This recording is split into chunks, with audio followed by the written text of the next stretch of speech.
Hi students, all are you most welcome here in this class. Plus 2 Business Study Unit 4. प्यारे विद्यार्थियों, जैसा कि पिछली कक्षा में हमने डिस्कस किया नियोजन के महत्व। हम सब जानते हैं कि नियोजन प्रबंध का प्रथम और महत्वपूर्ण कार्य है।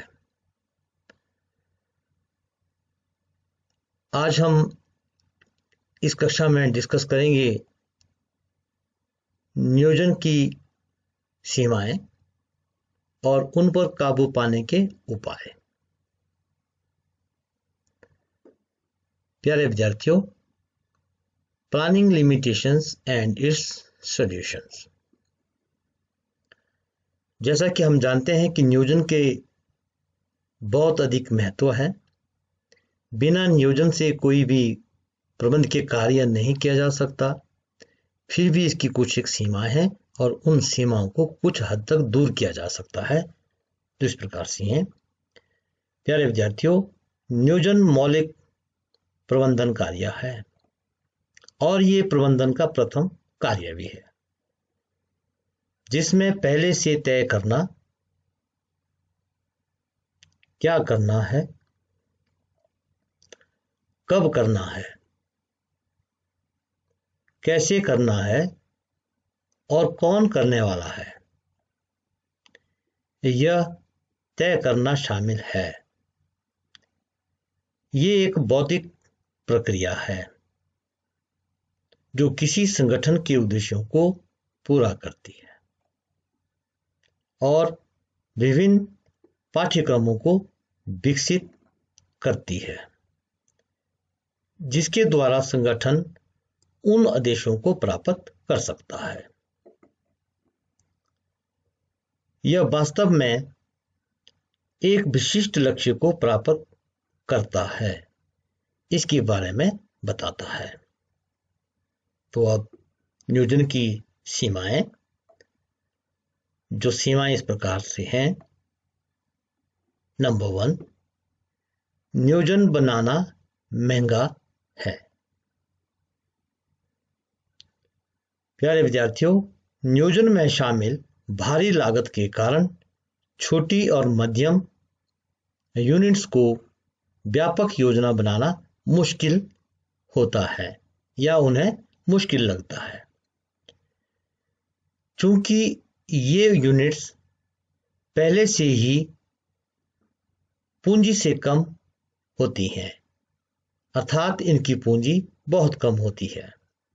इसलिए उनके लिए सूचनाओं के संग्रहण, पूर्वानुमान, विकासशील विकल्पों और विशेषज्ञों की नियुक्ति के लिए पैसे बचाना मुश्किल होता है।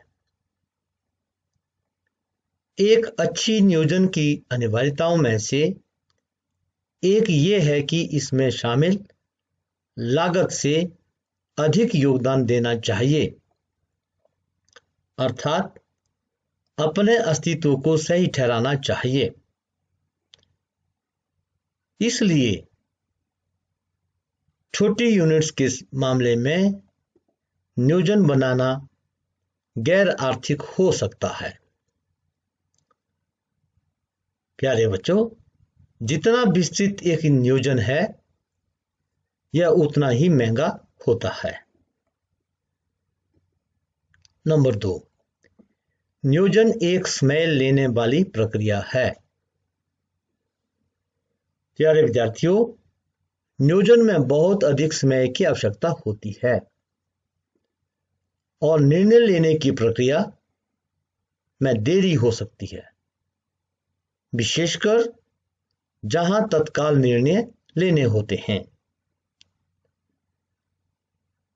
समय एक गंभीर सीमा है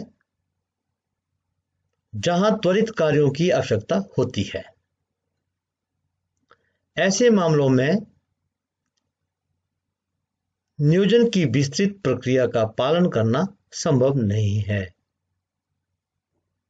नंबर 3, नियोजन कर्मचारियों की पहल को कम करता है। प्यारे विद्यार्थियों, नियोजन कार्य के तरीकों में कठोरता लाई जाती है, क्योंकि कर्मचारियों को पूर्व निर्धारित नीतियों के अनुसार काम करने की आवश्यकता होती है। अर्थात ये माना जाता है कि नियोजन अधीनस्थ के लिए स्टेटस यानी संकीर्ण या कठिन जैकेट प्रदान करता है और उनके प्रबंध के कार्य को और अधिक कठिन बना देता है। नंबर 4, बदलने की अनिच्छा, अर्थात बदलाव ना करने की इच्छा। प्यारे विद्यार्थियों, कर्मचारी काम करने की एक निर्धारित पद्धति के आदी हो जाते हैं और वे बदलाव का विरोध करते हैं, और जहां कहीं भी उन्हें सुझाव दिया जाता है वहां बदलाव का विरोध करते रहते हैं। कर्मचारियों की अनिच्छा नई योजनाओं को विफल करती है, क्योंकि नियोजन में परिवर्तन का अर्थ है अधिकांश कर्मचारी इसका विरोध करते हैं, क्योंकि उन्हें लगता है कि नई योजनाएं सफल नहीं होंगी। इसलिए यूनिट्स के कर्मचारी सोचते हैं कि वर्तमान नियोजन प्रस्तावित योजना से बेहतर है। नंबर 5, नियत परिसंपत्तियों की सीमा में पूंजी निवेश की योजना। प्यारे विद्यार्थियों, अचल संपत्तियों की खरीद के बारे में निर्णय भविष्य पर एक सीमा लगाता है, क्योंकि अचल संपत्तियों में बड़ी राशि का निवेश किया जाता है, अर्थात फिक्स एसेट्स पर बहुत ज्यादा धनराशि खर्च की जाती है, जैसे भवन, फर्नीचर, जमीन इत्यादि। प्यारे विद्यार्थियों, प्रबंधक भविष्य में इस निवेश के बारे में कुछ नहीं कर सकता है, इसलिए ये बहुत आवश्यक है कि अचल संपत्तियों में निवेश बहुत सावधानी से किया जाए। नंबर 6, नियोजन में अशुद्धियां। प्यारे विद्यार्थियों, मानव पूर्वाग्रह से योजना को मुक्त करना संभव नहीं है, क्योंकि नियोजन पूर्वानुमान पर आधारित होती है जो सटीक नहीं हो सकती। पूर्वानुमान भविष्य से संबंधित होते हैं, जिनकी भविष्यवाणी करना बहुत मुश्किल है। भविष्य में क्या होगा इसके बारे में केवल एक अनुमान कार्य हो सकता है, अर्थात अनुमान ही लगाया जा सकता है। इसी तरह सांख्यिकीय डेटा जिस पर योजना आधारित है गलत हो सकता है, क्योंकि भविष्य बहुत अनिश्चित है और कई बेकाबू कारक हैं जो इसको प्रभावित करते हैं। प्यारे विद्यार्थियों, इसी तरह योजनाकार द्वारा गलत धारणा निर्णय में उसकी अक्षमता या त्रुटि आदि के कारण गलत नियोजन हो सकता है और इसका मूल्य पूरी तरह से खो सकता है।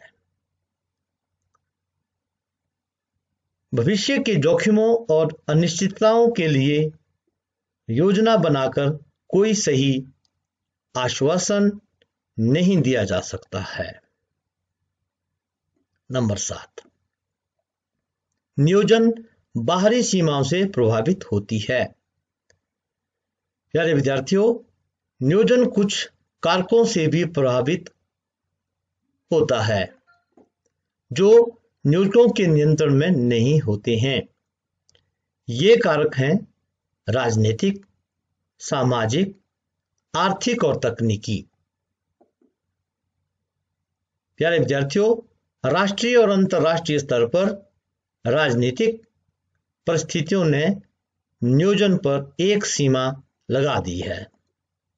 सरकार की विभिन्न नीतियां अर्थात व्यापार नीति, कर नीति, आयात नीति, राज्य व्यापार तथा व्यापार की योजना को बेकार कर सकती है। मजबूत ट्रेड यूनियन भी नियोजन को प्रतिबंधित करते हैं। इसी तरह तकनीकी विकास बहुत तेजी से हो रहा है, जिससे मौजूदा मशीनें अप्रचलित हो रही हैं। ये सभी कारक बाहरी हैं और प्रबंधन का इन पर कम से कम नियंत्रण होता है। तो प्यारे बच्चों, ये थी नियोजन की कुछ सीमाएं। अब इन सीमाओं को दूर करने के कुछ उपाय। प्यारे विद्यार्थियों, कुछ लोग कहते हैं कि तेजी से बदलते परिवेश में योजना बनाना एकमात्र अनुष्ठान है, क्योंकि ये प्रबंधकीय योजना का सही आकलन नहीं है। नियोजन कुछ कठिनाइयों से जुड़ी हो सकती है, जैसे डेटा की अनुपलब्धता, योजनाकारों की ओर से सुस्ती, प्रक्रियाओं की कठोरता, परिवर्तन के प्रतिरोध और बाहरी वातावरण में परिवर्तन इत्यादि। लेकिन इन समस्याओं को निम्न कदम उठाकर दूर किया जा सकता है। नंबर 1, क्लियर कट उद्देश्य सेट करना।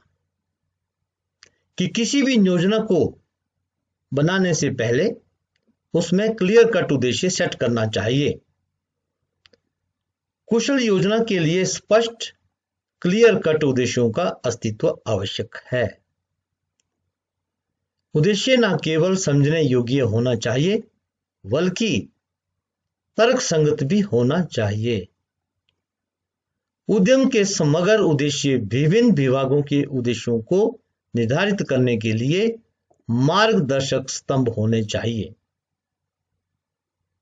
इससे उद्यम में समन्वित योजना बनाने में मदद मिलेगी। नंबर 2, प्रबंधन सूचना प्रणाली।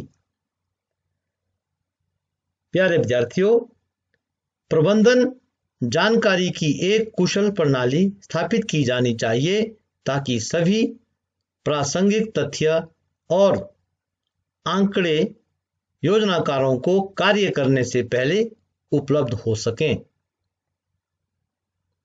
सही प्रकार की सूचनाओं की उपलब्धता अधीनस्थों की ओर से उद्देश्यों और प्रतिरोध की पूरी समझ को बदलने में मदद करेगी। नंबर 3, सावधानीपूर्वक पालन करना। प्यारे विद्यार्थियों, नियोजन परिसर एक ढांचा तैयार करता है जिसके भीतर नियोजन किया जाता है। वे भविष्य में होने की संभावना की धारणाएं हैं। भविष्य की घटनाओं के संबंध में नियोजन को हमेशा कुछ मान्यताओं की आवश्यकता होती है। Be happy. प्यारे बच्चों, इस कक्षा के अंत में मैं आपको होमवर्क के तौर पर एक प्रश्न दे रहा हूं। Explain in brief planning limitations and it's solutions. नियोजन की सीमाएं और उन पर काबू पाने के उपाय का वर्णन करें। Thank you.